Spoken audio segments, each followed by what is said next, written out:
गिरिराज की शरण में। વેદોનો સાર વેદોના અંતે છે. તમે કંઈક વાવો ને, જે વાવ્યું હોય એ અંતે પ્રગટ થાય ને. બાજરો વાવ્યો હોય તો બાજરાનો છોડ મોટો થાય, એ અમુક સમય પછી એને ડુંડું લાગે, પછી એની અંદર દાણા, અને પછી દાણા પાકે. એ જ એનો સાર છે. આંબો વાવ્યો હોય એ પછી એના સાર રૂપે છેલ્લે કેરી, ફળ પ્રગટ થાય. આપણે સાર ગ્રહણ કરવાનો હોય, બાકી આંબાની છાયામાં બેહો, બાકી ખવાય કેરી. એમ વેદો નો સાર વેદોના અંતે, જેને આપણે વેદાંત કહીએ છીએ, ઉપનિષદો એમાં છે. ઉપનિષદોનો સાર એટલે ભગવદ્ ગીતા, અને ભગવદ્ ગીતાનો સાર ભગવદ્ ગીતાના અંતે, જ્યાં ભગવાને કહ્યું સર્વધર્માન પરિત્યજ્ય મામેકમ શરણમ વ્રજ અહમ ત્વા સર્વ પાપેભ્યો મોક્ષયિષ્યામિ મા શુચ. શરણાગતિ, બધું જ છોડી ભગવાનના શરણે જવું. તમેવ શરણમ ગચ્છ સર્વભાવેન ભારત.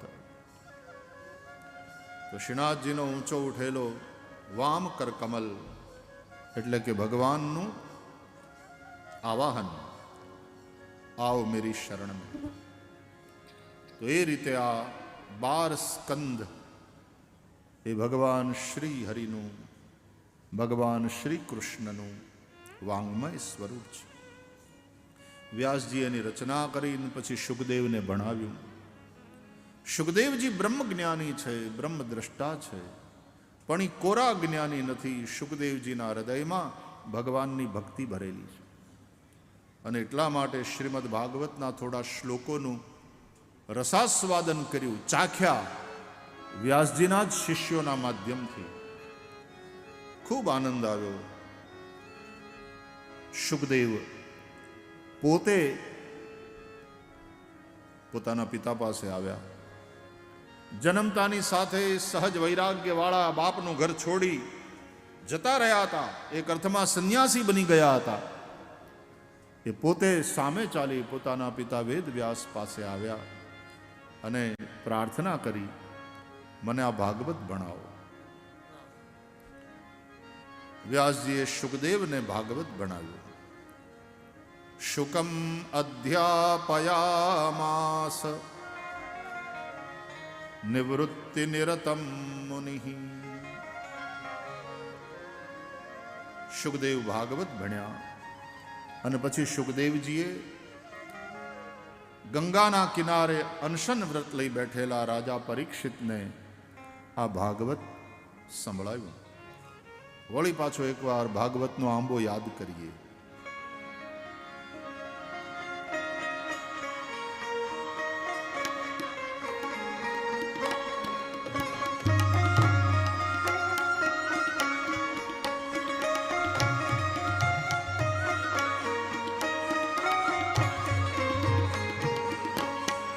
તેરસ રેડ્યો પરીક્ષિતના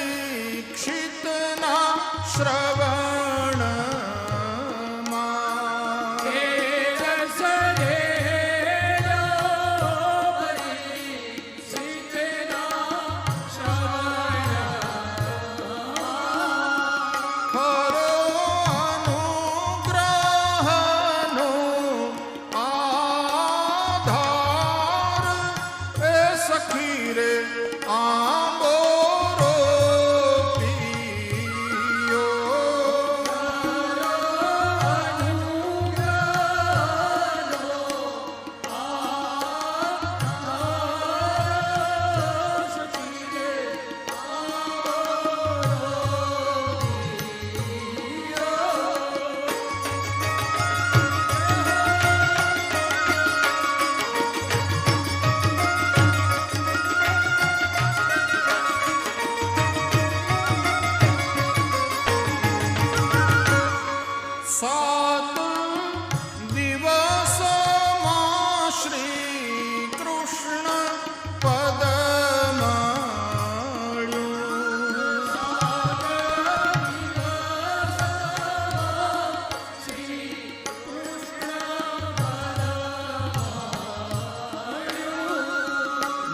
શ્રી પુરુષોત્તમ અભિરામ એ સખી રે આંગોરો પિયો.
સાત દિવસમાં શ્રી કૃષ્ણ પદ મળ્યું.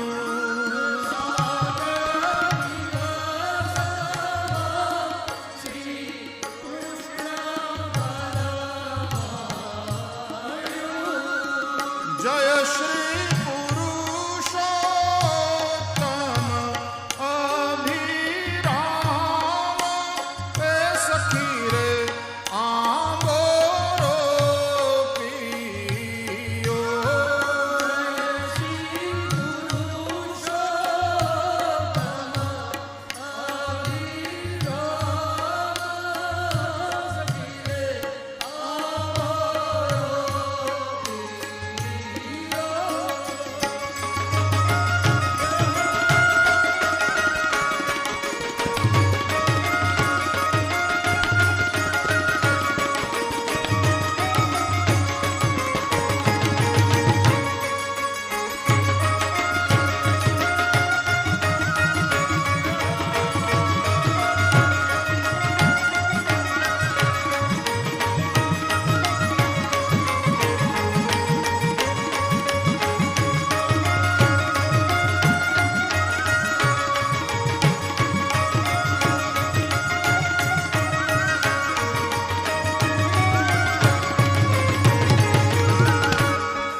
એટલે પરીક્ષિતના જન્મ કર્મની કથા સુત મહારાજ પછી સંભળાવે છે.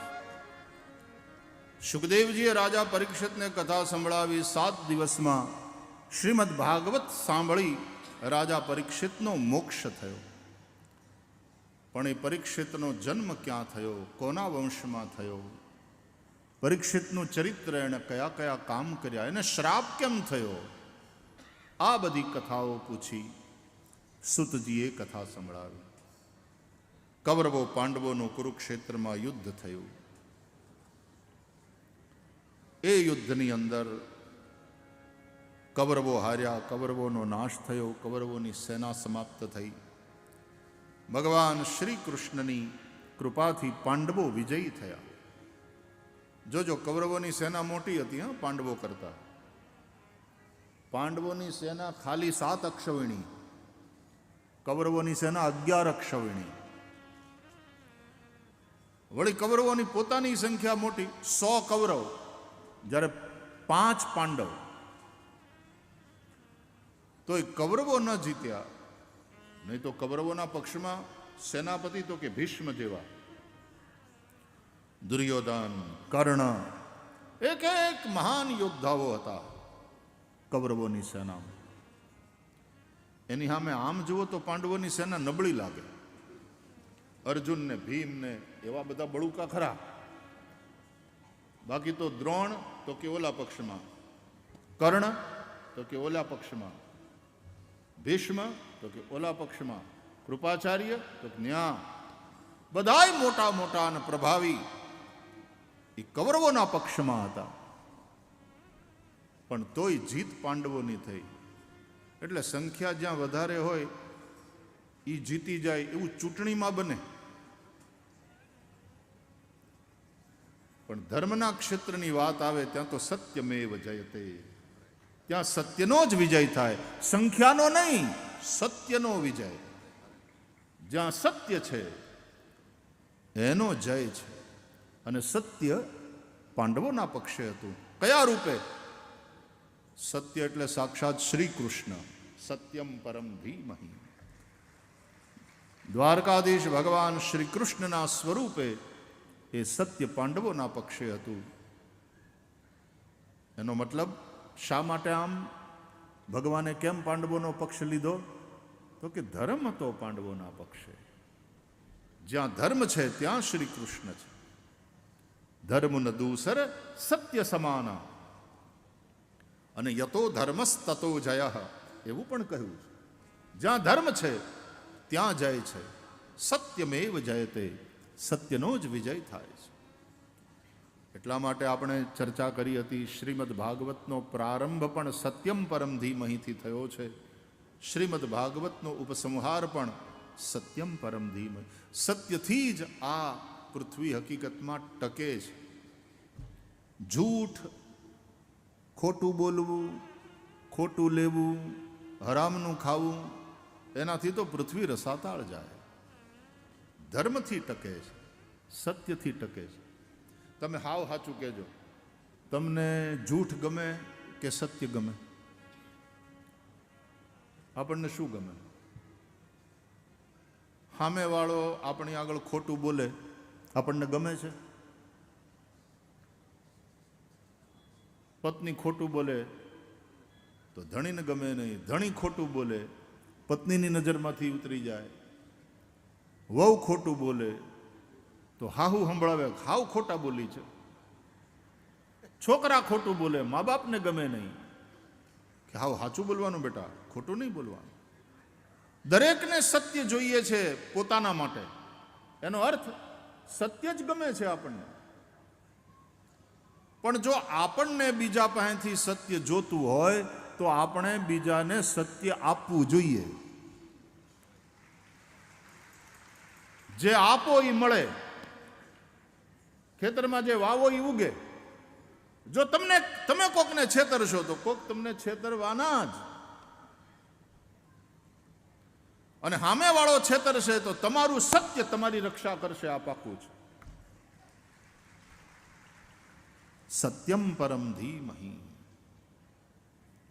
અહીંયા તો તકલીફ શું છે કે સામેવાળો મને હાવ સાચું બોલે, સત્ય કહે એવી આપણે ઈચ્છા રાખીએ, પણ આપણે ડગલે ને પગલે ખોટું બોલીએ.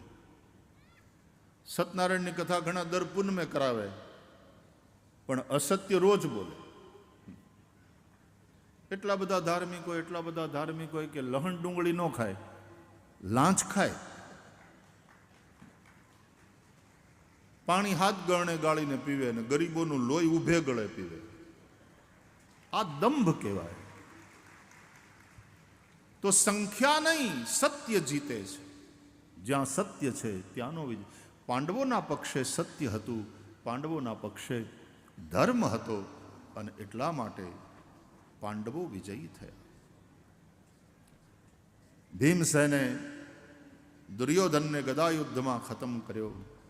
હજી ભીમસેનના પ્રાણ નહોતા ગયા એ સમયે ભીમસેનનું ભલું કરવાના ભાવથી અશ્વત્થામાએ, દ્રોણગુરુનો દીકરો, પૃથ્વીને નપાંડવી કરવાનો વિચાર કર્યો.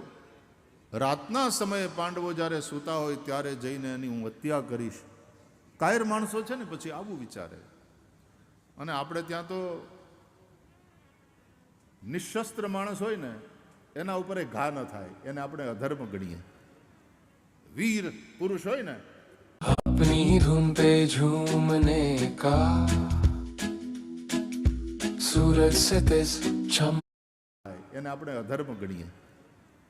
વીર પુરુષ હોય ને અને લડવાનું કંઈક વાત આવે એટલે સામેવાળો જો નિહત્થો હોય તો એને પોતાની તલવાર આમ આપે બીજી, લે મરદ થઈ જા. અરે બોલો, અસાવધાન હોય તો એ સ્થિતિમાં તે વીર પુરુષ હોય એના ઉપર ઘા ન કરે. એ તરત એમ કે સાવધાન, મરદ થાજે. સામે વાળાને સાવધાન કરે અને પછી લડાઈમાં ઉતરે. એ હુતેલાને મારે, આ આતંકવાદીઓ હુતેલાને બધાને એના ઉપર ગોળીઓ છોડે, એના જેવી કાયરતા બીજી કઈ? અને જેના ધર્મે એને આવા કાયર થતા શીખવાડ્યું હોય ને એને એનો મુબારક. અમારે ત્યાં તો વીર લોકોના પાળિયા ગામે ગામ છે ને ઈ પાળિયા પૂજાય છે. કવિદાદનું પ્રસિદ્ધ પદ, ટોચોમાં ટાંકણું લઈ ભાઈ ઘડવૈયા મારે ઠાકોરજી નથી થાવ. વીર. અરે આપણે તો હુતેલાને જગાડતા નથી, તો હુતેલાને મારવાની વાત ક્યાંથી આવે? હુતેલાને બહુ કોઈ ખૂતું હોય ને તો ભાઈ નિરાતે હુવા દો. એ થાય ક્યાં પા ક્યાં હુતા છે, હુવા દો. આપણે હુતેલાને જગાડતા નથી. કથામાં બાજુવાળો હુઈ ગયો હોય તો જગાડાય, એ પુણ્યનું કામ. ઘણા ઝોલા ખાતા હોય ને પછી બાજુવાળો આમ કોણી મારીને એમ કે કથા સાંભળો ને, અહીં કથા સાંભળવા આવ્યા કે હુવા આવ્યા? તો એ વળી પાછો આમ ટટાર થઈને કે હું ક્યાં હું તો આંખ્યું બંધ કરીને ધ્યાનથી સાંભળું છું. હવે તું આંખ્યું બંધ કરીને ધ્યાનથી સાંભળે છે, 3 વાર તો મારા ખોળામાં પડ્યો ઝોલા ખાતો ખાતો. પણ સામાન્ય રીતે સુતેલાને આપણે જગાડતા નથી. ત્યારે સુતેલાના ઉપર ઘા કરવાની વાત એ તો અધર્મ છે. તો વીર પુરુષો આ રીતે લડે છે.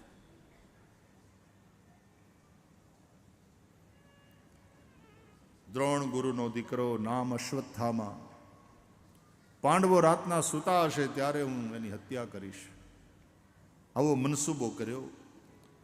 તે દિવસે ભગવાન પાંડવોને લઈ અને ક્યાંક બીજે ગયા હતા. અહીંયા પાંડવોના દ્રૌપદીથી થયેલા 5 પુત્રો સૂતા હતા. એને પાંડવ સમજીને રાતના અંધારામાં અશ્વત્થામાએ 5 માથા કાપ્યા, 5ની હત્યા કરી.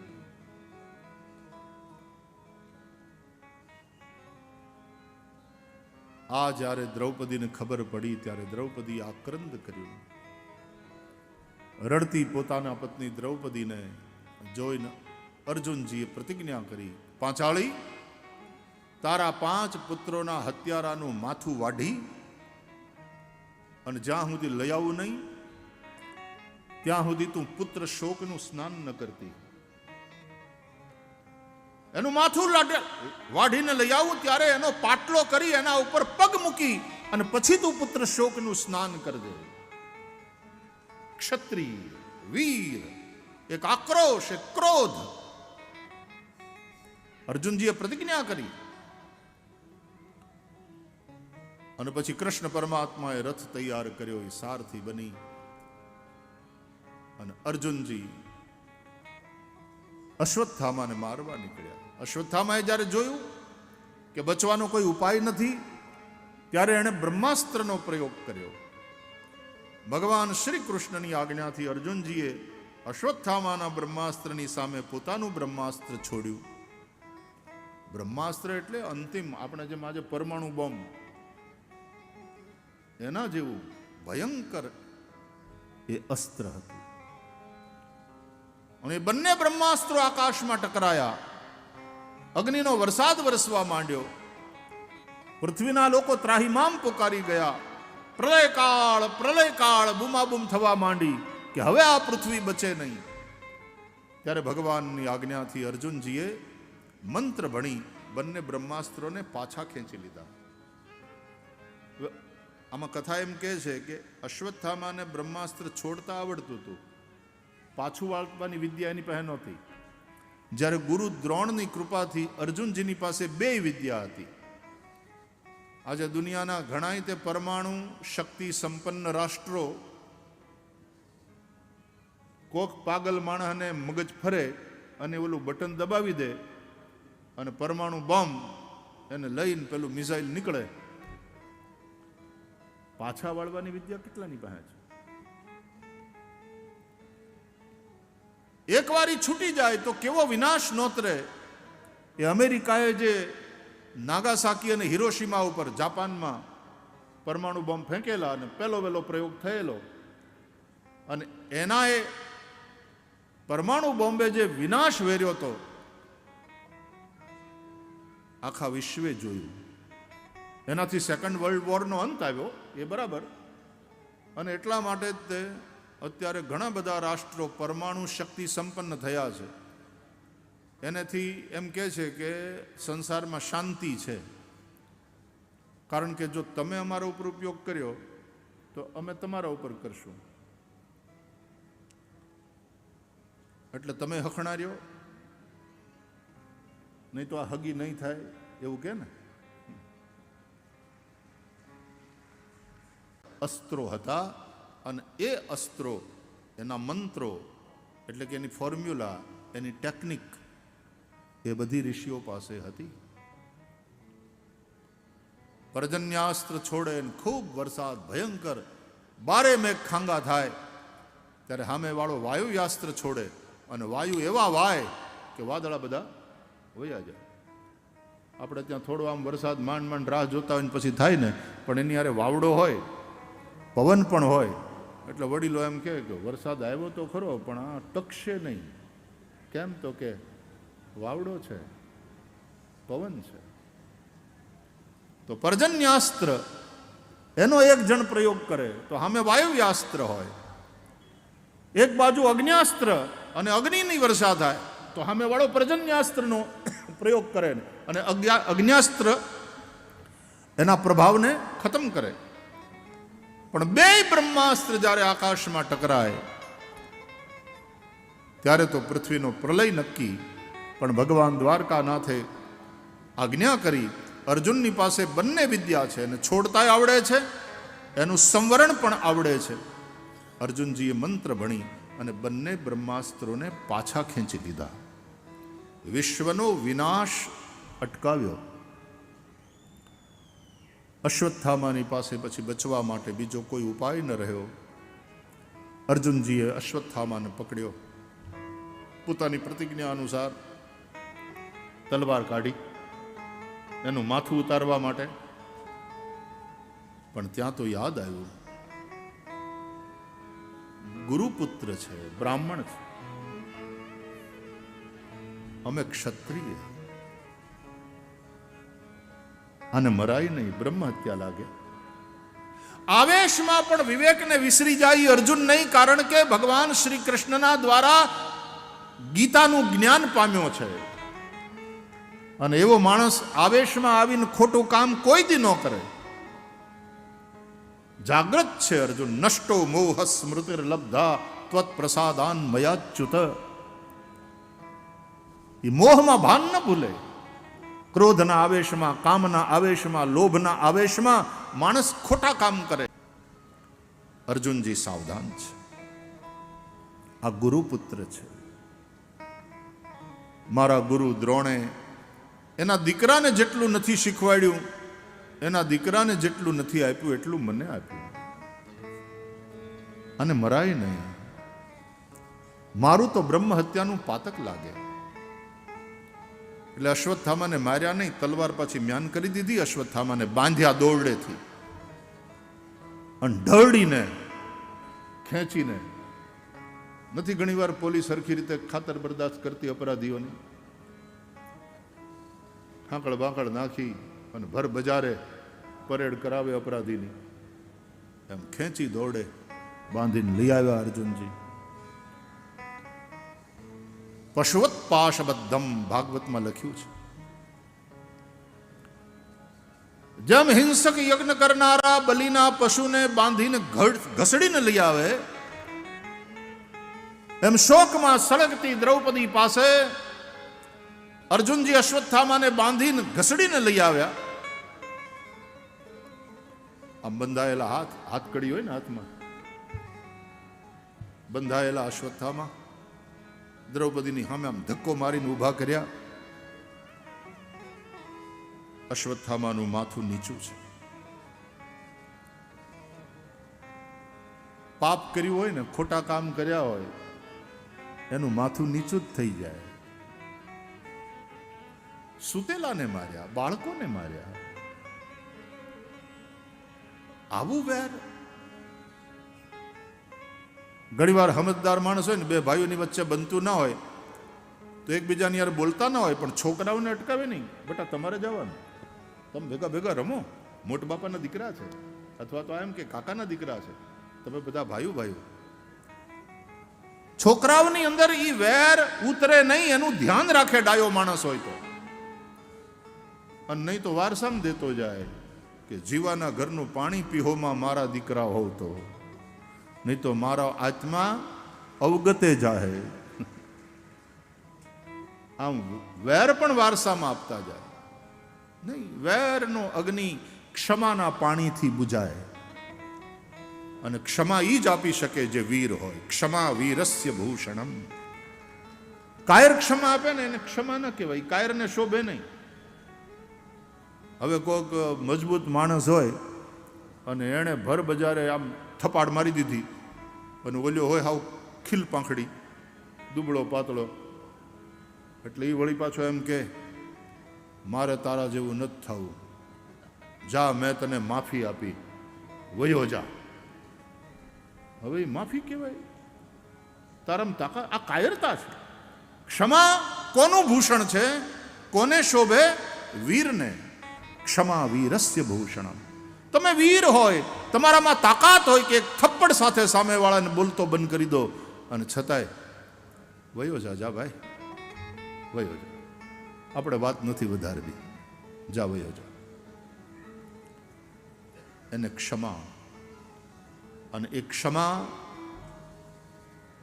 વીરનું ભૂષણ છે અને ધર્મનું એક મહત્વનું અંગ છે. રડતા દ્રૌપદી અશ્વત્થામાની સામે જોયું.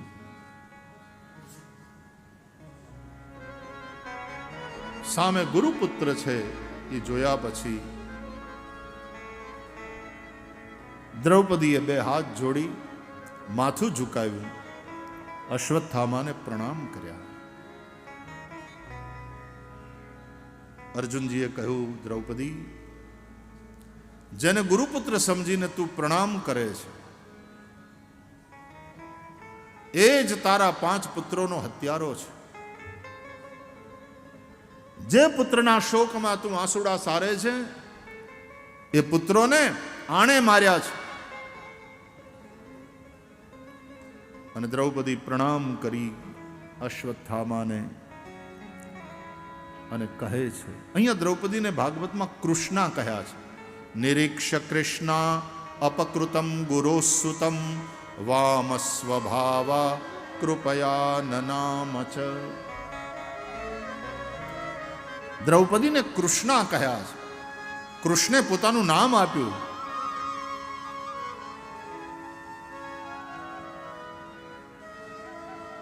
ક્યારે નામ આપ્યું કૃષ્ણે પોતાનું? કારણ કે કૃષ્ણના જેવા ગુણવાળી છે દ્રૌપદી. અત્યારે બ્રાન્ડિંગ બહુ મહત્વની વસ્તુ થઈ ગઈ છે ને, એટલે કોઈનું નામ તમે એમને એમ ન વાપરી શકો, એની અનુમતિ વગર ન વાપરી શકો. એની એક બ્રાન્ડ વેલ્યુ હોય. આ આપણો ભારત સરકારનો લોગો છે, એ બધાય ન લગાડી શકે. એ ધારાસભ્ય હોય, વિધાનસભ્ય હોય, એ સંસદ સભ્ય હોય, સરકારી ખાતાના પેલામાં એમાં જ એ જે આપણો લોગો છે એ વપરાય.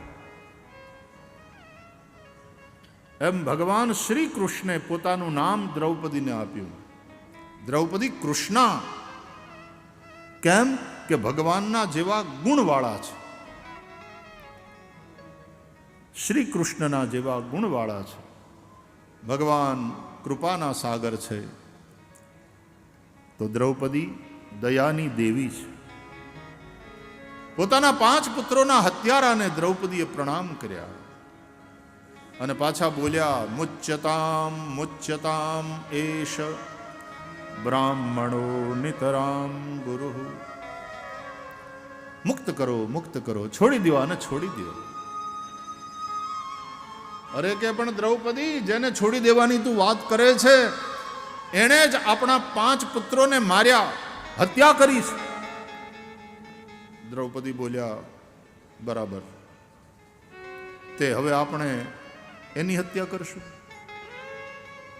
અને એની હત્યા કરતા આપણા દીકરા પાછા જીવતા થઈ જવાના છે. જો નહીં તો આ 5 દીકરા મરી ગયા એનો શોક હું એક માતા અત્યારે કરું છું અને રડું છું. હવે આને તમે મારી નાખશો તો એની માં પણ મારી જેમ શોકમાં રડશે. તમે એક માતાની આંખના આંસુ ન લૂછી શકો તો કાંઈ નહીં, તમે આને મારી નાખશો તો દુનિયાની એક બીજી માં રડશે, આંસુડા સારશે. એક માના આંસુ ન લૂછી શકો તો કાંઈ નહીં, દુનિયાની એક બીજી માને પુત્ર શોકમાં રડાવો તો નહીં, આટલું તો કરી શકો ને. મારોદી દસ્ય જનની ગૌતમી પતિ દેવતા,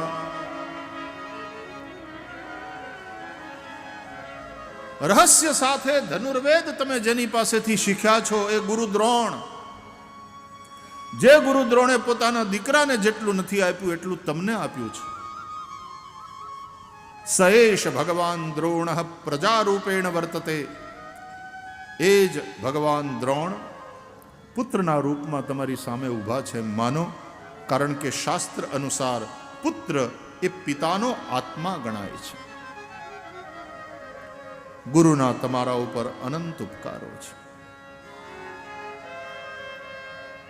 એવી એવી દલીલો કરી છે દ્રૌપદીએ અશ્વત્થામાને છોડાવવા હાટું. આજની ભાષામાં કહીએ તો કોર્ટમાં કેસ ચાલતો હતો અને દ્રૌપદી અશ્વત્થામાનો કેસ વકીલ થઈને લડ્યા હોય એમ લાગે. ભાગવતના આ પ્રકરણને તમે વાંચો ને તો દ્રૌપદી અશ્વત્થામાના ફેવરમાં દલીલ કરે છે અને વારંવાર કહે છે અર્જુનજીને, મુચ્યતામ મુચ્યતામ એશ, આને મુક્ત કરો, આને મુક્ત કરો. જમી વકીલ દલીલ કરતો જાય ને કોર્ટને કહેતો જાય, એટલા માટે મિલોર્ડ ઇनको બાઇઝ્જત બરી કિયા જાય. એવી રીતની દલીલો. અને આ કેસ કોનો લડે છે પાછા દ્રૌપદી? પોતાના જ 5 પુત્રોના હત્યારાનો.